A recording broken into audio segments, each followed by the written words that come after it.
ফাতেমা রে,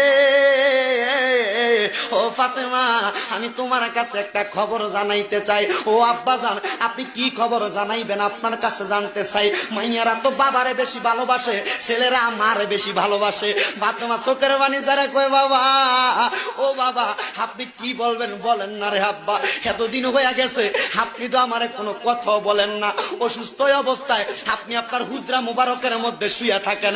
আমার দয়াল নবী কয়, রে জগৎবাসী, আমি যখন অসুস্থ অবস্থায় আমার হুজরা মুবারকের মধ্যে শুয়েছিলাম, আমার আল্লাহর নবী বলেছেন, মা বাইনা বাইতি ওয়া মিম্বারি রওজাতুম মির রিয়াদিল জান্নাহ। নবীর রওজা থেকে নবীর ঘর পর্যন্ত এটা জান্নাতের একটা টুকরা। এই জান্নাতের নাম হলো রিয়াজুল জান্নাহ।